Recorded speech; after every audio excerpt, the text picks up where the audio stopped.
think the more experience you can get, or at least exposing yourself to different areas and why the areas look the way that they are, you almost want to read the rules before you break them. I would make sure that you kind of go in, you understand what it is that you're looking to do, because it's ultimately always going to make your processes better. Like, we can all build, but it's understanding the why behind everything, because ultimately then if you understand the why and the objective, you can continue to evolve and keep it going.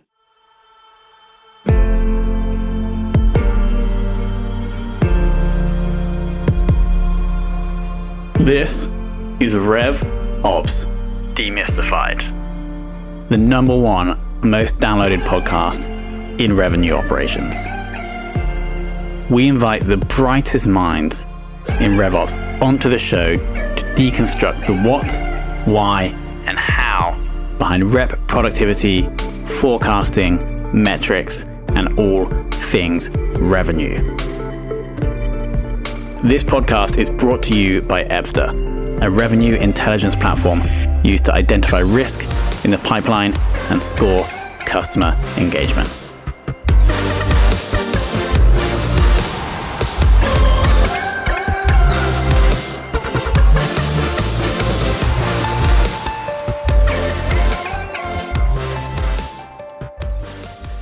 Hello and welcome to a very special episode of the Sales Ops Demystified podcast, because today we have two guests. We have, well, Alex, would you say you're a guest or a host? Well, I think I've just been demoted, haven't I? I'm going to take it as a chance to talk even more than normal. Okay, good. So we have Alex, who you guys should know, co-host, now demoted to guest. We also have Toni. Now, both Alex and Toni. Hey, Toni. Hey. Well, welcome to the show. I understand you've listened to a number of our episodes. I have, absolutely. and so the goal of today's episode is to talk about a transition that we have been talking about on the show probably since like episode 37. And for people that may not know, we've done about 200 episodes. That transition is a transition from sales ops to RevOps. And so what we're going to do, we're going to look back at some of the highlights from the 200 episodes, and then we're going to talk about this shift and why we're going to be making a very special announcement at the end of this episode that you're going to have to wait to listen to. So let's kick off. And maybe I'll start with you, Toni, and I'm picking on you here. Hello. But from the episodes that you have listened to, and it doesn't have to be like a specific moment, but what do you think that we've done well or has been good from the show? I think one thing that I take the most from is there's such a lack of, here is a specific use case of doing a specific thing.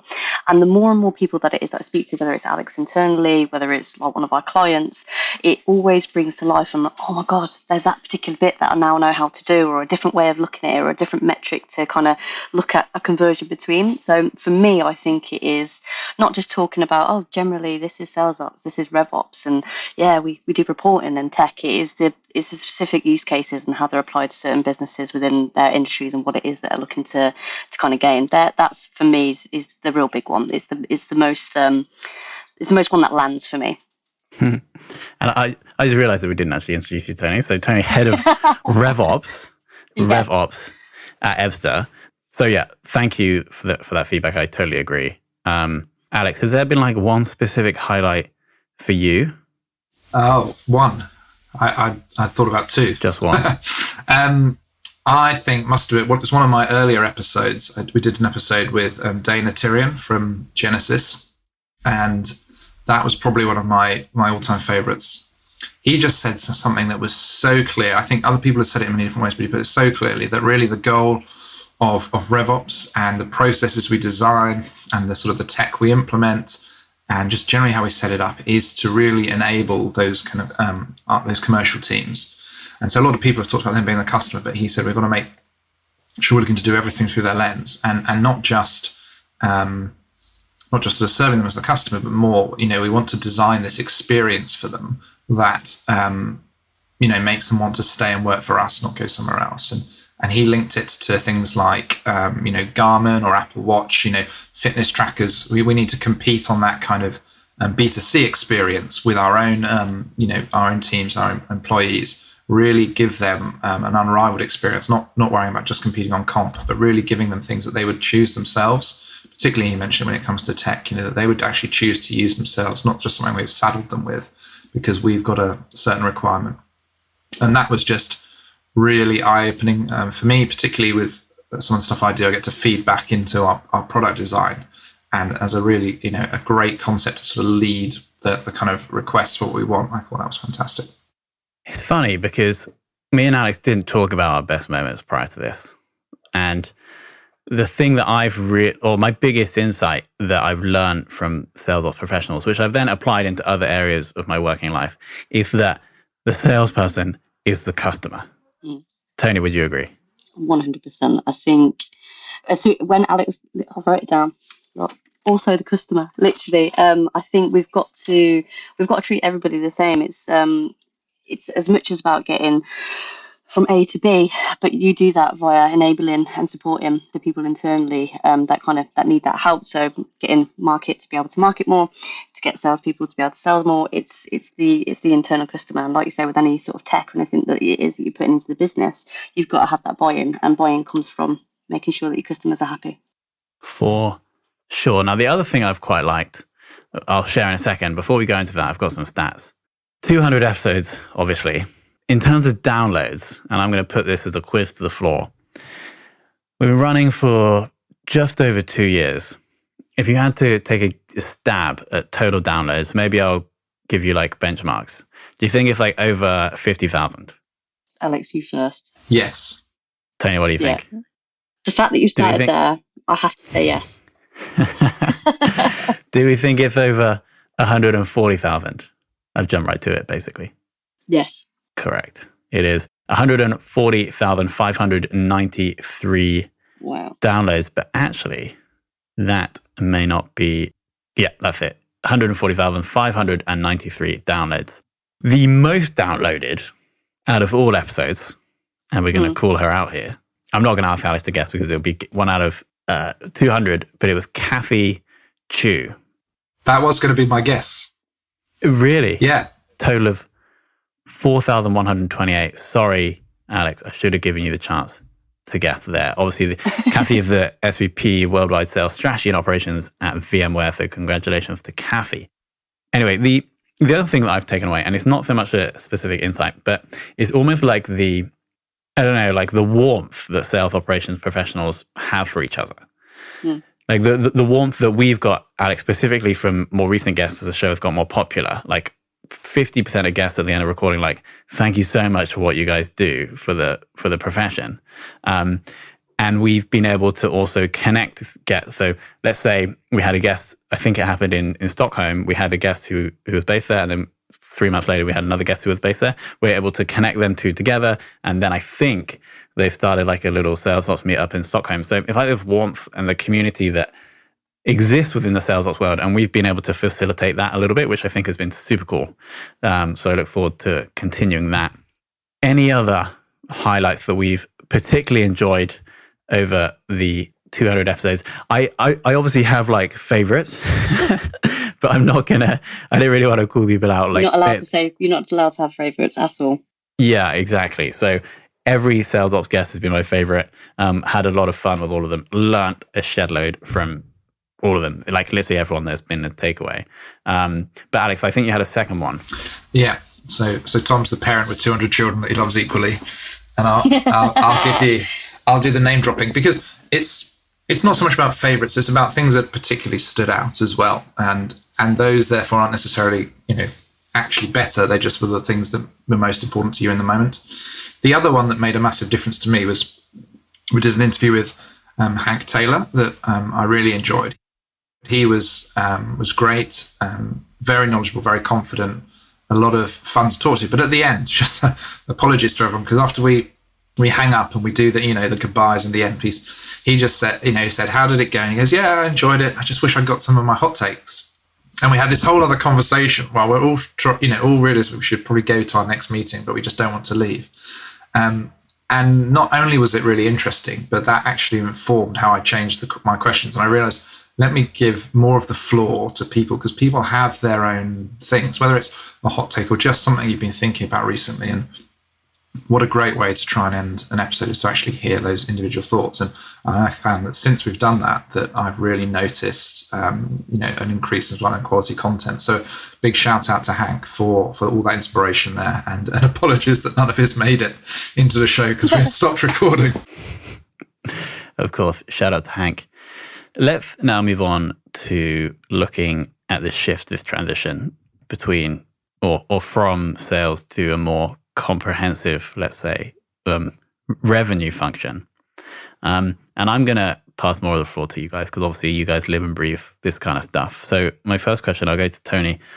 Where do we think that revenue operations has come from? Really good question. I think, like with anything, I think everything's evolved, hasn't it? So we've now got predictable revenue models. You're splitting the traditional 360 role, and it's all come from being more efficient, applying skill sets, all these different areas. And I think RevOps has kind of emerged because it just makes good sense. It really does.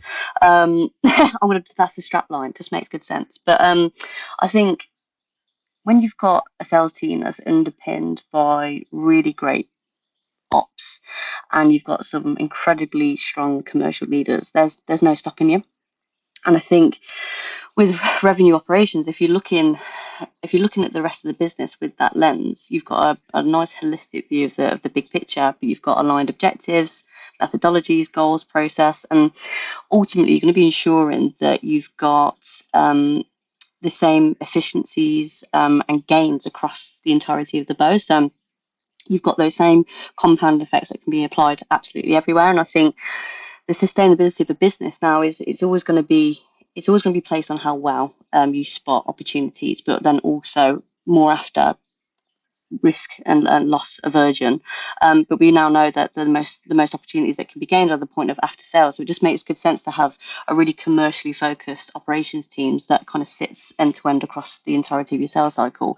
It's just, I think, just a natural evolution of SaaS. The natural evolution. Alex, would you agree?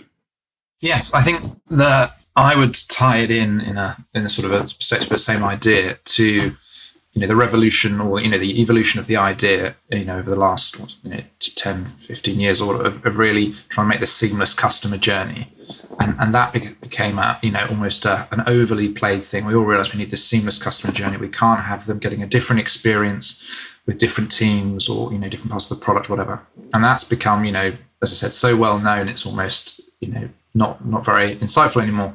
But I think RevOps then really came out of understanding, well, if we want to make the journey seamless for the customer, we need to make the running of the teams internally seamless as well, because without that, we're set up for things to clash and there to be gaps, to things fall through the cracks and different teams pull in slightly different directions. So if we can manage and run the operation from that one centralized vantage point, then we can give that best chance to deliver that customer experience that we're aiming for. Totally agree. I remember actually the fear of HubSpot speaking at a conference, and he was saying that because competition is expanding, it's getting easier and easier to build your product. The way you differentiate is by having a great customer experience, and I guess the RevOps team is going to be able to help you with that. Why is I think we've probably answered this question. We've answered why RevOps is better than sales operations, because you have this more cohesive journey for the customer. Is there any other ways that we would say RevOps, having a RevOps function is better for a business or for their customers than sales operations? I'll go. So I think for a start, what you call something doesn't necessarily impact what's actually happening.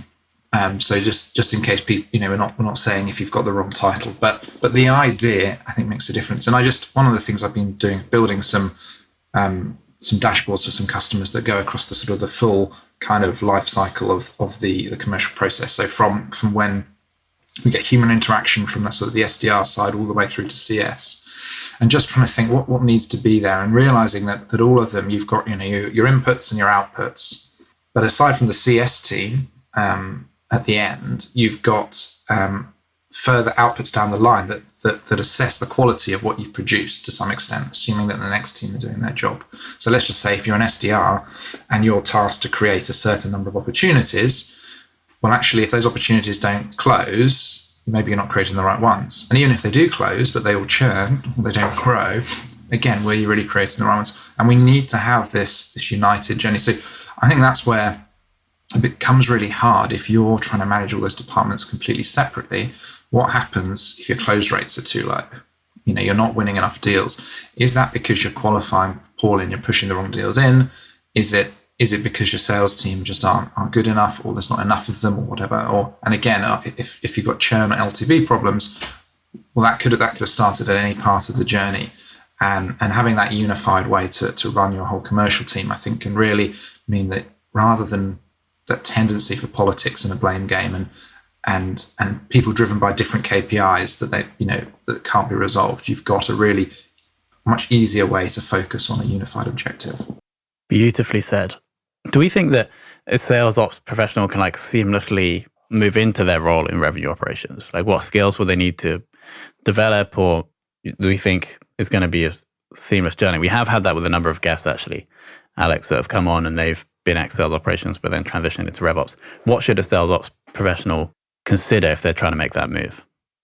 I would say, because I've worked with so many wonderful sales ops people when I was literally just selling, and I think that's probably why the community is so well, because they're such unsung heroes of they sit in the background and they move all these different parts and never really get a thank you in the background. I think if someone's considering moving from sales ops to RevOps, you want to probably get more aligned with the commercial leaders that are kind of the sales managers, the VPs, all that sort of stuff, because I think where the differences lie is probably having more of a strategic input.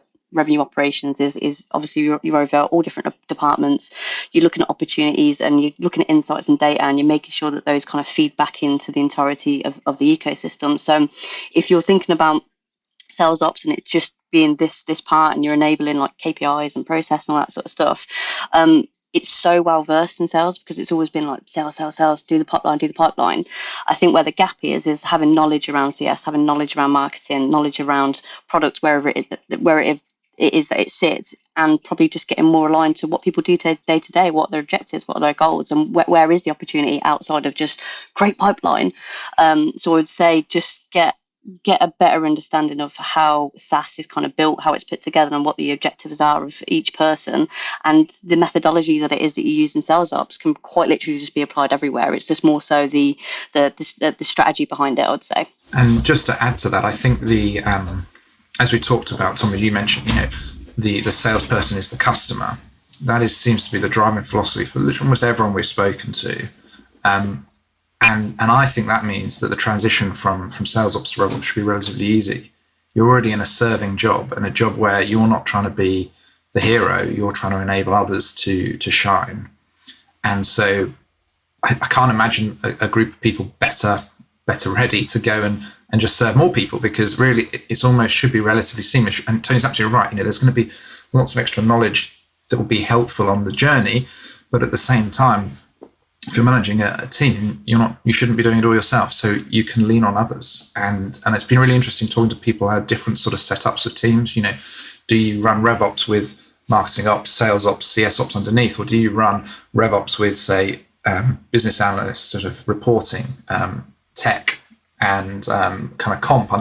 There's all sorts of different ways to structure it. And I do wonder if it was a hybrid approach where you take kind of domain specialists, so someone who knows a lot about marketing, as well as, and you look for specialists in both an area of the business, but also in an area of operations. So whether that's the sort of process driven, whether you're understanding the tech, whatever it might be, and you create those sort of hybrid teams. I keep talking about one thing. There was a very influential video that Spotify released in development circles about how do you do agile working at scale, and how do you structure teams so that people can still learn from each other. And it was really helpful because one of the big things was you want to work with like-minded people on the same sort of teams, but you also want to learn from people who are a bit different to you. And so there's some really great ideas there for how you can both work in sort of mini silos that are not completely separate, but in kind of pods of people that are, you've got a purpose together and you link, while actually having cross pod sort of fertilization, for a better term. So you're really benefiting from everyone and advancing your career. Very nice. What do we think that sales ops functions, what are the challenges going to be as they evolve into this model? What are the things that I guess potentially even like the head of the CRO should be considering if he wants to inform his sales ops team that actually we're transitioning to RevOps?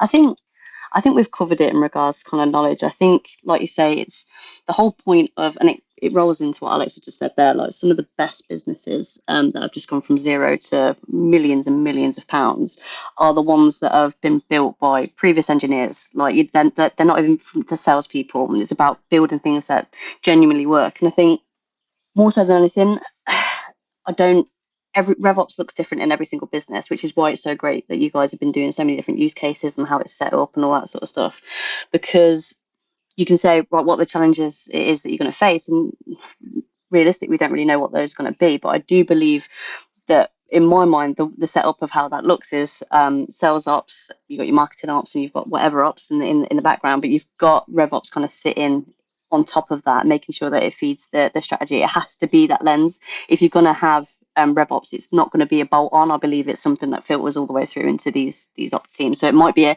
little bit of a change and adjustment, but I think it will be more of an informed one. Definitely. I said earlier that, in some ways the change could be easy, and also it doesn't necessarily matter what you're called. You could already be running in a RevOps manner. And in the same way, you could have your title changed from Sales Ops to RevOps, and you could still run in a kind of more siloed manner where the teams are separate. So I think it's going to very depend on the business, but I think more and more we're moving away from people in the workplace being kind of individuals who are just looking out for themselves, and collaboration. It's by far the norm. Maybe I've just been fortunate to work in great companies, but and so I don't see there being big territory spats in most cases. But again, if you figure out the leadership and the reporting model, and with anything like this, if you're taking on something that you've not got lots of direct experience on, you're going to have to lean on other people anyway. That should all help that kind of collaborative working as you work out, you're a team where you need each other. So I think that it shouldn't be too challenging, but the main thing to do is to make sure it's not just a change in name, but it is a change in structure and philosophy that is mirrored through. So a question we've asked more to the start of the series was about whether a sales ops person needs experience in sales, and it's helpful for a sales ops person to have experience in sales. Now, Toni, obviously you have. So actually, let's get your insight here before I move on with my question. Yeah, 100%. I think even if it's not directly within a role, I think you need to have experience of working very, very closely with a sales team, understanding why things look a certain way. So I think as a RevOps person, you need to almost act as like an internal consultant. You need to be talking about the people, what it is they're trying to deliver, all these different things. Because I've worked with sales ops in the past, and like I say, that they're doing these different bits, but if it doesn't translate of what it is that you're trying to achieve, and then the data points that it is that you need, and how the process needs to look, it's very, very difficult for it, again, not to become disjointed, because you're looking at it through a different lens. So I think the more experience you can get, or at least exposing yourself to different areas and why the areas look the way that they are, you almost want to read the rules before you break them. I would make sure that you kind of go in, you understand what it is that you're looking to do, because it's ultimately always going to make your processes better. Like, we can all build, but it's understanding the why behind everything, because ultimately then if you understand the why and the objective, you can continue to evolve and keep it going. And just quickly, the counter to that, I think, is, and some of the people we've talked, is that direct experience yourself can tend to make you trust more on what you've experienced and think, you're always right. Whereas a lack of first-hand experience, not understanding, can mean you're more tempted to really lean on the people living it. And so, again, if you've got experience in one organization, it might be different to the one you're moving into. And so either way, whether you have it or not, I think never assuming that just because you feel that you've walked, in similar shoes, that it's the same as the shoes of the people you're working for. And I think, again, coming back to, the salesperson, or in the case of RevOps, the commercial person being the customer, is going to be really helpful to think, well, regardless of whether I've, done this for 10 years, let me go and let me keep seeing and checking my ideas past them. And ultimately, there's a decision to be made, and sometimes, and you can't please everyone. But I think having that approach can mitigate some of the things, but I'm sure, as you said to me, that having that experience is going to be massively helpful. But it was just interesting with some of the people who've come from a more operations background saying how they're just very good at leaning on people who've got that direct knowledge and really taking it in and helping bring the wins from other areas of business into those departments.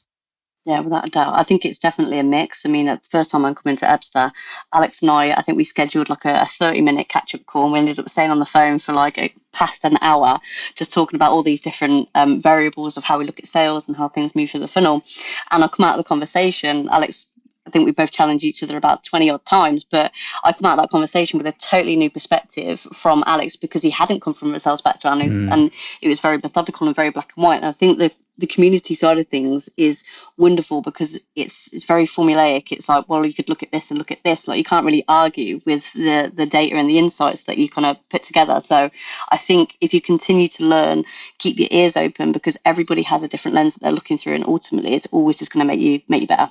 So thank you for the very nuanced responses there.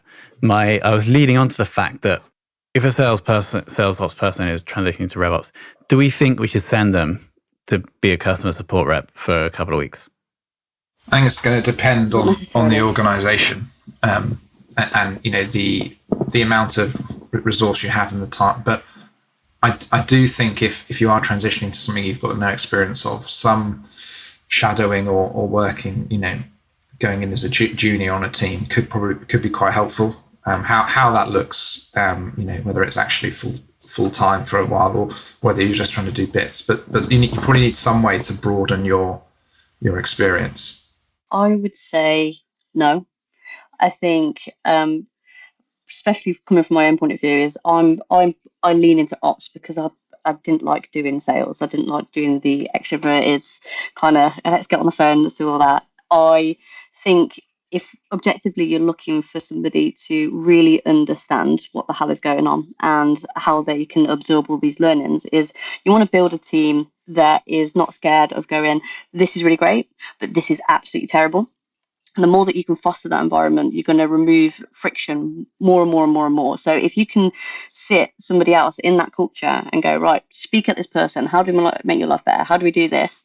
You're ultimately going to get the best results. And also you're not going to kill that person's spirit as well. Like, they're not going to sit there and be like, oh my God, I've got to get on the phone. I don't feel like they need to feel it firsthand in order to be able to get that. But you need the connection and the communication is huge. Like, you need to create an environment that fosters being vulnerable to be able to be better.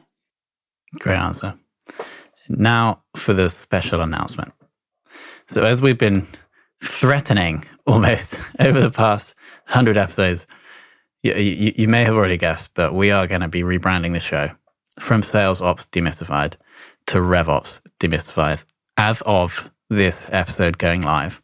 So my final question to you guys is, what do we think? And now we've managed this transition, I'd like to say that perhaps the podcast has even accelerated the transition.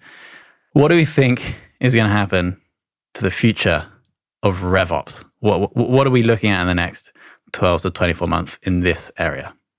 I think it's going to go bigger. It's going to go wider. It's going to go deeper into business. I think it's such an exciting place to be. It is quite literally, oh, it used to look like that. It doesn't matter. Rip that apart. Stitch those bits together, go over here. I think it's such an exciting space to be in because all businesses look different, which means the role can hybrid about. You can set it up however it is that you want. But I think the more we can apply the philosophy, the methodologies, the strategic input, the more we'll be able to grow business. And it means that people can start to specialize. They can start selling more, marketing more, doing all these different areas. And I'm just really excited about, well, first it was over the last 2-3 years, it's gone Sales Ops, now RevOps. Like, what is it going to look like in 2-3 years, and what sort of influence is it going to have? But I think it's a very, very exciting space. So I'm looking forward to more and more happening on the show. Yeah, I kind of think that like Sales Ops is now taking over RevOps. Now maybe RevOps is just going to take over the whole company, and soon the CEO, like, we won't need a CEO anymore. The whole world. We won't need HR. Yeah. We'll just have a team of revenue operations people. You got a problem? No problem. Let me put it in a process. Would you agree, Alex? Like the end of the CEO. I might not sign off on that one, but I'm not sure I'm going to be very good at predicting the future. So what I think about looking at where I think we are now, where we could be better. my thought is, I still think a lot of our technology that we use is really more siloed. And obviously our team, we've got specialists. So, and then the ops kind of run the gamut, but you don't have, for example, a revenue person who does some, is working the marketing team and the sales team, and sort of experiencing across the, we've found that the designers specialize there. So I just wonder if that next step is something where we tie back in. It's maybe even just to return to using something like Salesforce, more as the primary thing throughout the business, because maybe it's going back to go forwards. But I just think because with the sort of proliferation of tools and things we have, some simplicity is probably the next step to create again that seamless journey. Make sure everyone's systems are all properly talking to each other. You still need that single source of truth, and I think that's not just for numbers for the CFO, but that needs to be on a sort of a daily reporting of an operations basis as well, to really understand the flow through of the entire revenue journey and what's going on, and be able to start to pinpoint things. And with that, I think comes something that's already a transition, but really that focus on the experience of the rep with the tech. So really, how can we make their lives easier and easier? And I think there's so much to do there with sort of data and intelligence around things like best next action.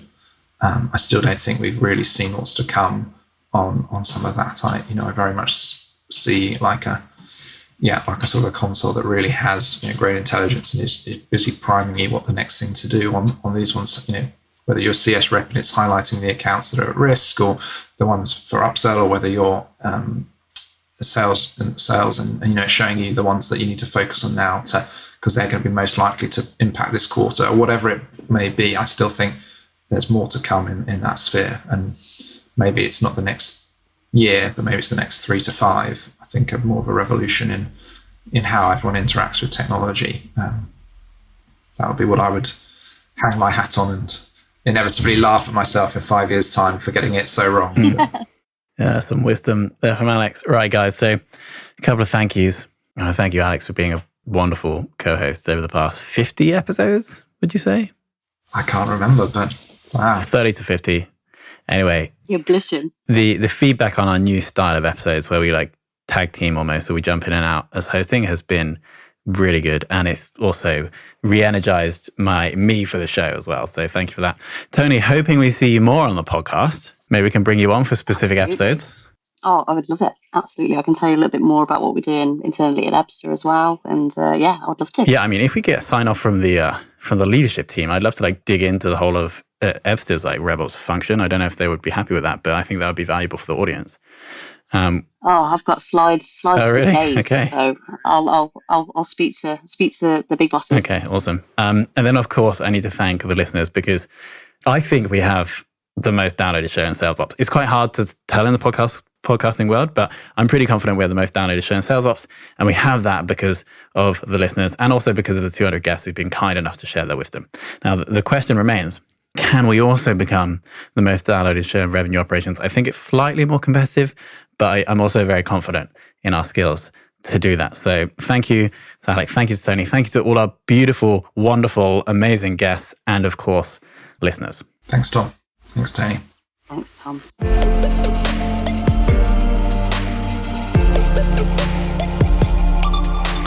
Thank you for listening to this episode of RevOps Demystified.